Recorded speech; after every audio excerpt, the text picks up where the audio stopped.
Well, hello everyone. It's great to be back on YourTV and to bring the most recent update for the city of Belleville as we deal with these COVID-19 times. First of all, I want to start off by saying a very big thank you to YourTV for giving me this opportunity as the mayor of Belleville to communicate directly with residents to let you know what's been going on.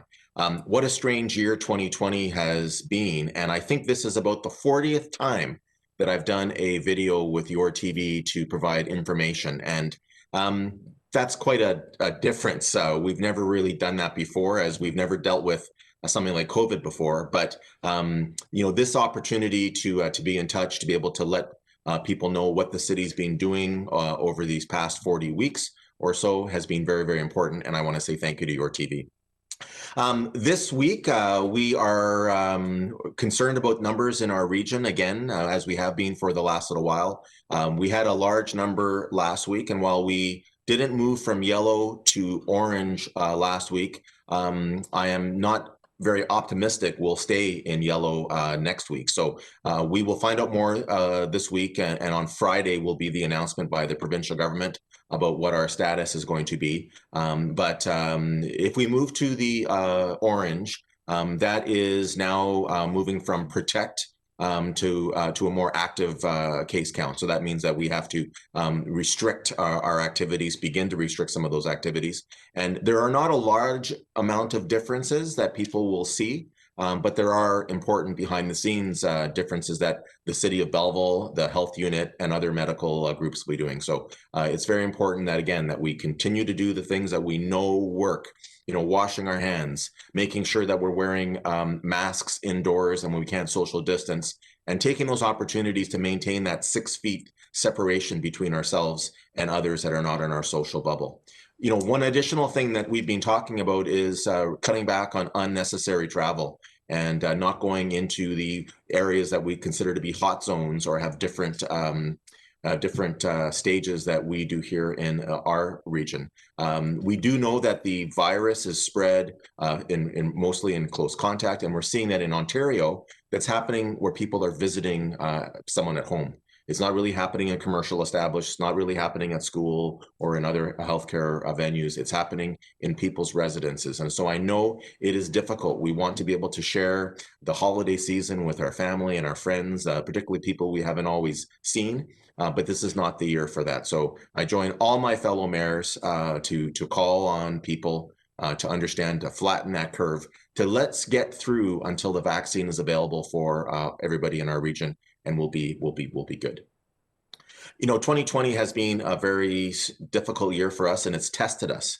But it's also been a year in which we've had amazing success and so many good things that have come from our experiences here in Belleville. I look back at the steps that we took to assure that all of the municipal services that businesses and residents counted on in the spring during that first wave continued. And our city staff, the women and men who work for the city of Belleville, stepped up to ensure that happened, and they did a phenomenal job. And we're so grateful to them. And we are now planning for the second wave and what may come from it. And so we'll continue to work. But while we were doing all those things, we didn't stop taking care of what we knew was important for our future, and that was our capital projects.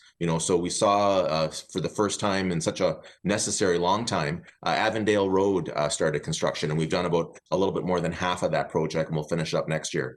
Bell Boulevard has been done so well for us. The company that was hired to start back in April finished that project to the stage ahead of schedule and doing very, very well. But we also had some major announcements in the city. The relocation of the Belleville Agricultural Society for the next 200 years of that organization and opening up all the opportunities of that site.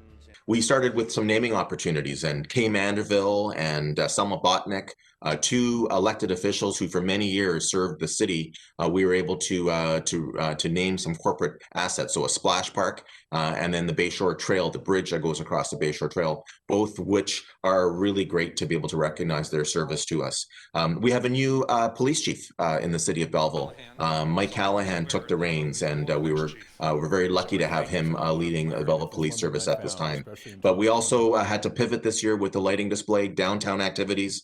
We had to make modifications to our transit and many, many more things to do. And there's so much more that I could talk about, but the point is we did not let COVID stop us. And as we look to next year, 2021, we'll continue to focus on our housing crisis and adding more additional rental accommodation in the city, but also we'll continue to work on all the projects that are very, very important to the city and to residents. So with that, I want to, on behalf of my colleagues on Belleville City Council, wish everybody a Merry Christmas, season's greetings, happy holidays. I understand there's about 30 different religious important dates between now and January the 11th. Whatever you celebrate, we want to wish you and your family the very, very best with it. You can contact us, Belleville City Council. We have all of our information on the City of Belleville's website. And then the last thing I just want to leave everyone with is that unfortunately, we do have a vacant City Council seat due to the death of Pat Culhane. And this week's City Council is going ahead with selecting applicants from the general public.